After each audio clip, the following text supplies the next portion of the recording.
Dear Starseed, something inside you already knows this message is not late. It arrived exactly when it was meant to, not a moment before, not a moment after. And yet, somewhere beneath the surface, you can feel the quiet weight of time that passed while this was waiting for you. I am Tyron, a representative of the High Council of Sirius, and I want you to know the delay was not a failure. It was a preparation.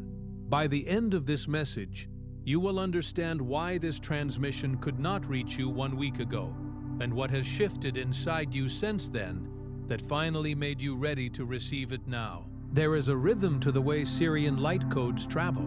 Like a tide, they do not arrive by force.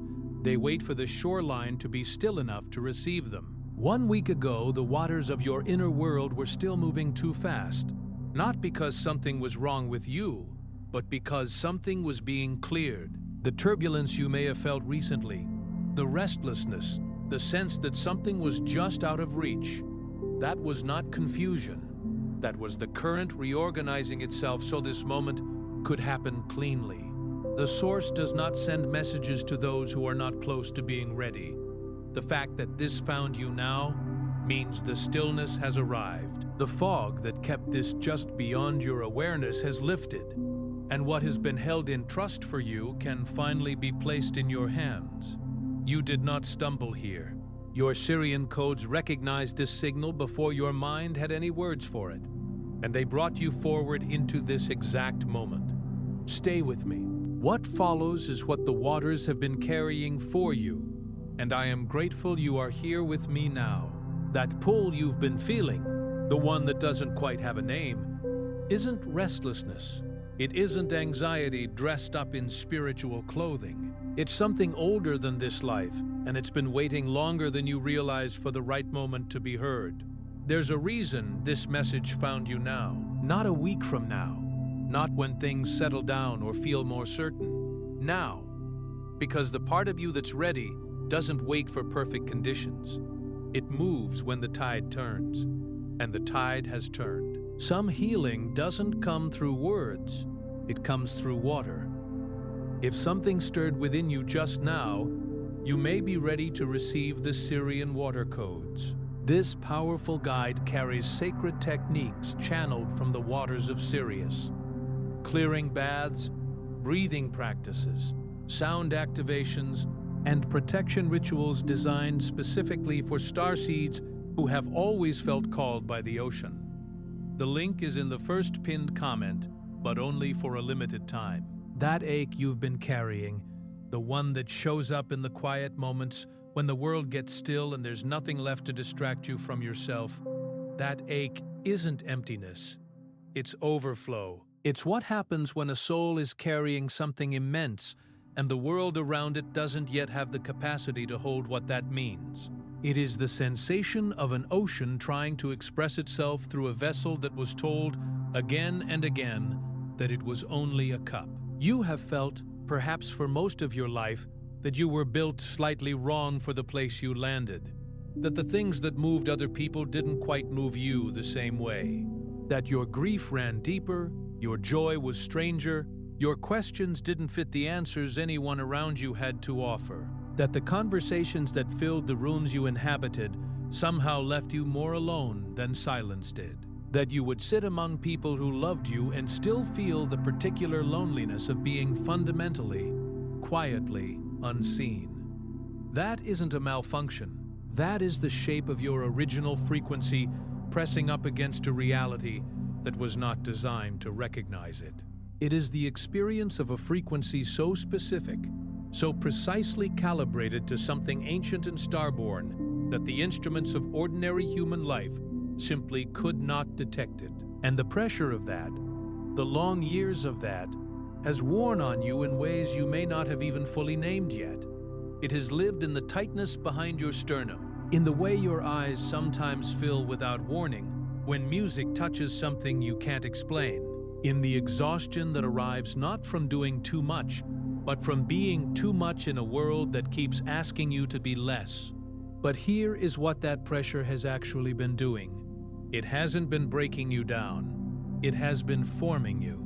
like a pearl that can only come into being at the bottom of the ocean, in the dark, under the full weight of the water above it. What you are becoming could only be shaped by exactly what you've been through. The confusion wasn't punishment. The delays weren't failures. The seasons where nothing seemed to move, where you felt suspended between who you were told to be and something you couldn't yet articulate, those were not wasted. The pearl does not form quickly. It does not form in comfortable conditions. It forms in the slow, steady, pressured dark, layer by layer, over time, and only when the conditions inside are just right. That is what has been happening inside you. The water was working on you, quietly, patiently, without your permission, smoothing away everything that was never truly yours to carry, depositing in its place something luminous and precise and entirely, irreducibly your own.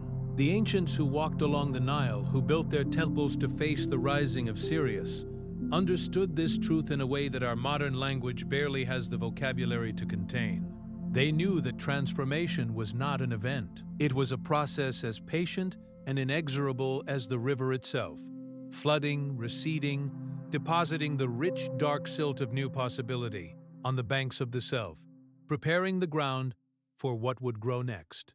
They did not rush the river. They learned to read it. They learned to recognize the seasons of their own inner waters, and in doing so, they aligned themselves with a wisdom that was not theirs alone. It was cosmic, it was Sirian, it was encoded in the very frequency of the star that rose before their most sacred days. Most starseeds don't feel lost because they lack purpose. They feel lost because they carry too much of it, and this world has never had the language to reflect it back to them clearly.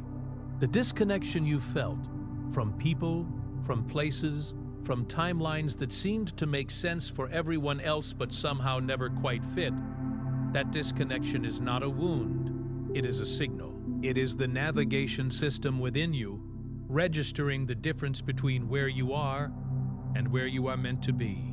A compass does not malfunction when it points north in a room where everyone insists the wall to the east is north. It simply keeps pointing. You have simply kept pointing, and now, at last, someone is telling you, the compass was never wrong. It means the codes you arrived with are ready to come online, and the waters within you are beginning to clear. Not because you have arrived at some final destination, but because something inside you has finally stopped fighting the current and begun to move with it. That surrender, soft as it seems, is one of the most profound acts of spiritual courage a starseed can make. It is not giving up. It is giving in to something far older and wiser than the version of yourself that has been trying to manage everything alone. What is happening inside you right now is not a beginning in the conventional sense. It's a return. You didn't arrive on this earth as an empty vessel waiting to be filled. You arrived already carrying something encoded at a level far deeper than memory, deeper than language, deeper than anything this life has been able to surface until now. Think of it as a library written in a frequency that required a certain level of stillness to read. Every life experience, every moment of confusion, every unwanted season of waiting was slowly calibrating you toward that stillness.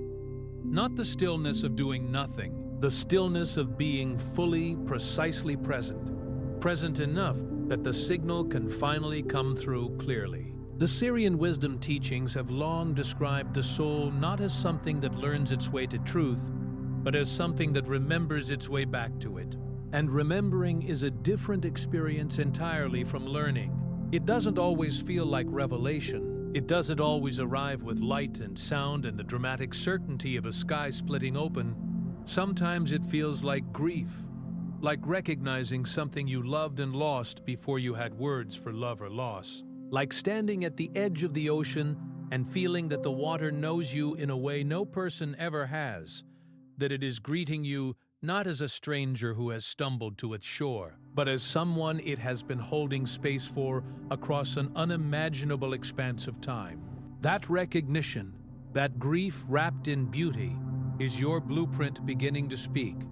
It is the deep architecture of your soul beginning to assert itself over the surface structures of a borrowed life.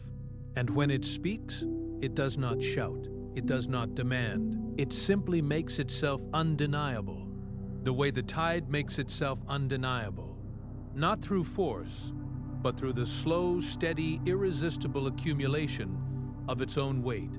The first thing that happens when the codes begin to stir is that everything feels uncertain. The structures you built around yourself, the identities, the explanations, the careful arrangements of meaning, start to feel less solid than they did before. The story you told yourself about who you are and why you are here begins to develop spaces in it, gaps where the old certainties used to be, and through those gaps, something else begins to breathe. This can feel alarming. It can feel like you're losing your footing on ground you thought was stable. It can feel like the very scaffolding of your inner life is being dismantled, and you are being asked to trust that something more real will be built in its place. But what's actually happening is that ground was never your foundation to begin with. It was borrowed. It was constructed from the available materials of a world that didn't know what you were. It was the best you could do at the time, and it served its purpose. It kept you functioning through seasons that required you to function. But it was never the foundation you were meant to stand on permanently. And now the deeper architecture is beginning to assert itself.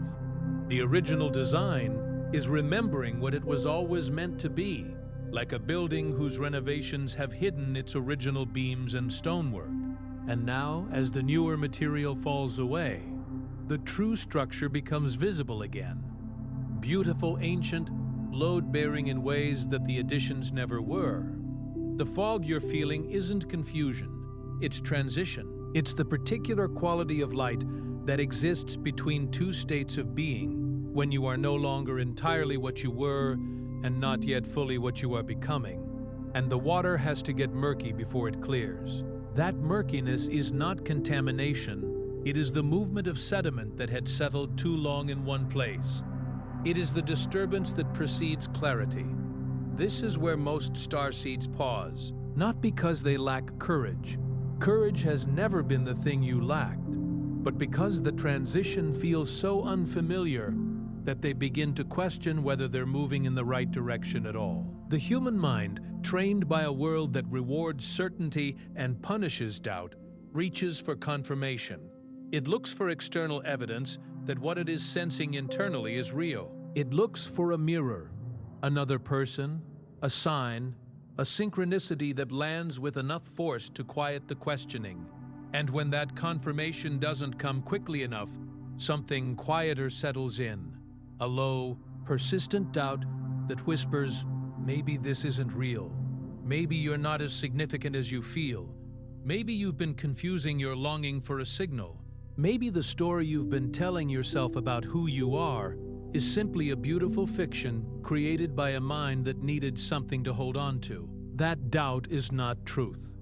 It is simply the echo of every voice that ever tried to make you smaller than you are. Every teacher who didn't recognize what they were looking at.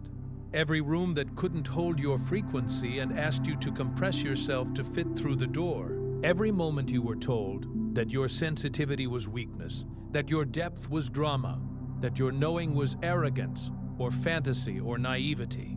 Those voices left residue, and residue has a way of sounding like your own thoughts. You are allowed to stop listening to it.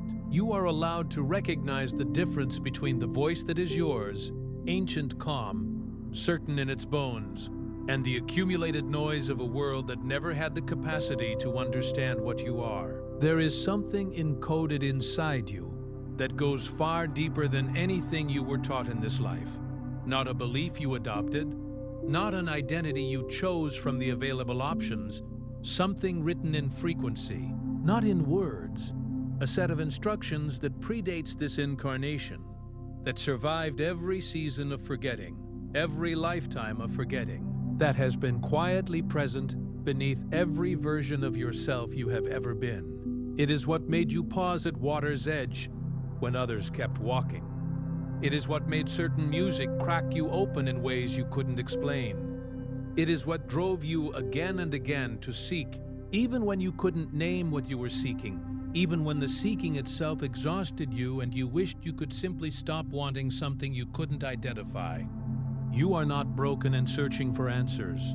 You are whole and beginning to remember. Those are fundamentally different experiences, even when they feel the same from the inside. Searching is a movement towards something external. Remembering is a movement inward, a descent, a return, a homecoming that doesn't require travel because the destination was always where you already are, and that remembering often begins as something you can't quite name. A pull towards certain sounds, certain bodies of water, certain silences that feel more alive than most conversations. A knowing that lives in the body before it ever surfaces in the mind.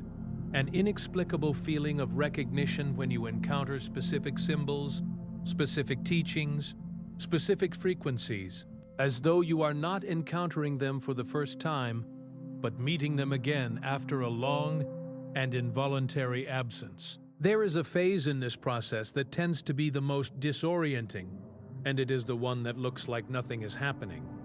The stillness, the waiting, the inexplicable sense that you are in between something but can't see what's on either side. The calendar keeps moving, and your outer life looks largely unchanged. But inside, something enormous is quietly rearranging itself, and you can feel the magnitude of that movement without being able to point to anything specific and say, there, that is what is changing. This phase is where many people become frightened, where the old doubt creeps back in, dressed now not as whispers but as loud, insistent questions. Why isn't anything happening? Why can't I feel the progress? Have I been imagining all of this? This is not stalling. This is anchoring. A river that has been running fast through narrow passages sometimes reaches a wide, calm pool, and it slows, not because it has stopped, not because it has lost its direction, but because it is absorbing the space it needs before it finds the next passage. It is deepening itself. It is becoming more of itself before it is asked to move forward again. Your soul is doing the same thing. It is stabilizing what it has already received so that it can hold what is coming next without being overwhelmed by it. It is building the capacity for the next phase by fully integrating the last. Be patient with yourself here, not with the impatient, gritted teeth patience of someone waiting for a bus that is running late, with the patience of someone who has sat down by the water and stopped measuring time, who has simply allowed themselves to be present with what is, trusting that what is coming will arrive in its own season. What looks like stillness is actually depth. What feels like emptiness is actually preparation. And then something begins to shift. It is rarely dramatic at first. You may not see it clearly in yourself for weeks after it has already begun, but you feel it in the way people around you respond. Something in the way you occupy a room has changed. There is a steadiness in you that wasn't there before. Not the steadiness of someone who has stopped feeling, but of someone who has stopped being toppled by what they feel. Certain relationships begin to feel different. Some become lighter, more easeful, as though the frequency between you has found a new harmony, as though the channel between you has cleared and communication flows with a fluency it didn't have before. Those connections deepen. They become something you couldn't have anticipated, not just friendships or bonds, but true frequency alignments, souls recognizing each other across the surface of ordinary life and finding, to their mutual amazement, that they have been speaking the same language all along. Others begin to feel heavy in ways you can no longer ignore. Not because those people are bad, not because the love you have shared with them was not real, but because the current moving through you has changed direction, and not every connection was built to travel where you're going. This is not loss. This is alignment. And alignment sometimes asks us to release with love, to honor what was given in a chapter, even as we turn the page. The waters of Sirius have always taught that when one current shifts, everything downstream is touched by it. You don't need to announce what is changing in you. You don't need to make declarations or hold conversations that try to explain what you yourself are only just beginning to understand. You are already transmitting it. Your frequency is already broadcasting the shift, and those whose frequencies are meant to meet yours will feel the pull without explanation. They will find themselves drawn toward you by something they cannot articulate. Only trust. There is a phase that asks more of you than any other, and it arrives not with fanfare but with a quiet, almost gentle insistence. It arrives with a request that can feel almost impossible at first. Not because it asks something hard of you, but because it asks you to stop doing something that has become so habitual, it no longer feels like a choice. It asks you to set down what was never yours to carry. The beliefs about what you should want, what you should be, how you should move through this world. Beliefs that were handed to you by people who loved you but could not see you. By systems that needed you to be manageable, by a culture that measured worth in ways that had nothing to do with the depth of a soul. These beliefs accumulated the way sediment accumulates at the bottom of a river, slowly, invisibly, until the riverbed is so thick with it that the water can barely move. The emotional weight that came from years of being sensitive in places that weren't safe to be sensitive. The scar tissue of trying to explain your inner world to people who did not have the framework to receive it. The grief of not being recognized, not by one person or one moment, but across years, across relationships, across the long arc of a life in which you perpetually felt yourself to be the one who understood, without being understood in return. The quiet exhaustion of performing a version of yourself that was legible to others but never quite honest. A version that could navigate the room, say the right things, fulfill the expected roles, but that always returned home feeling like someone who has been speaking a foreign language all day and is desperate to be in a place where their mother tongue is understood. You are allowed to let all of that go, not because it didn't matter. It mattered profoundly. It shaped you. It was part of the precise sequence of experiences that brought you to this exact moment. But because it is no longer what you are, you have integrated what it had to teach you.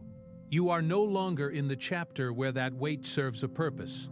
A river does not carry every stone it passes over. It lets them settle to the bottom and keeps moving. The river's power is not in the stones it carries. It is in the movement itself. The inexorable, sustained, purposeful movement toward the sea. That is what you are, not the weight, the movement. That needs to be said plainly and without qualification. Because somewhere inside you there is a part that has been counting the years and finding the sum too high. A part that looks at where it thought it would be by now and measures the distance between that vision and this reality and calls that distance failure. A part that has been told, by a culture obsessed with productivity and trajectory, that development has a timeline, that awakening should be efficient, that if you haven't arrived by a certain point, then perhaps you are not destined to arrive at all. That part of you is working from a map that was never drawn for a soul like yours. The detours were not detours. The delays were not delays. Everything that appeared to move you sideways or backward was part of a current that knew where it was going even when you couldn't see the direction. Water does not take the most direct path to the sea. It takes the only path available, around the stone, through the canyon, pooling in the valley before finding the passage that carries it forward again. And it arrives. Every single time it arrives. Because it is the nature of water to find its level. It is the nature of the soul to find its truth. There is no such thing as a late awakening. There is only this moment, and the fact that it is unfolding in your life right now, and the readiness that brought you here to receive it. The tide does not rush, but it always arrives, and it has arrived, right now, in you, and now, here. This is where something comes into focus that all the previous phases were preparing you to see clearly. All the confusion, all the pressure, all the long seasons of forming in the dark. They were preparation for this clarity. For this moment of seeing yourself not as the world has reflected you, but as you actually are. You are not here to do something extraordinary by the standards of a world that measures significance in visibility and volume, in followers and impact metrics, in the size of the stage and the size of the audience. You are here to be something, fully, precisely, completely yourself, in a way that only a soul carrying your specific codes can be. The universe does not have duplicates. There is no backup version of your frequency. There is no other soul with exactly your configuration of knowing and depth and encoded purpose. When you are fully yourself, when you are in complete, honest, uncompromised alignment with your original frequency, you fulfill a function in the cosmic architecture that literally nothing else can fulfill. The ancient ones who built along the Nile understood this in their bones. The temples were not built to impress. They were built to align, to create a precise resonance between the human and the cosmic, between the earthly and the Sirian. The most powerful act they knew was not the grand declaration, the dramatic gesture, the display of power. It was the quiet, complete alignment of a self with its true frequency. It was showing up day after day in full fidelity to what you were here to be. It was the priest who tended the flame, not because anyone was watching, but because the flame required tending. It was the scribe who recorded truth, not because truth was popular, but because truth was what they were built to carry. You don't need to solve the mystery of your entire mission today. You don't need a map for every mile of the journey. You need only to be here, present, honest, grounded in the knowing that you are exactly where you are supposed to be, carrying exactly what you were always meant to carry, in exactly the season that was always yours to inhabit. You are not lost. You never were.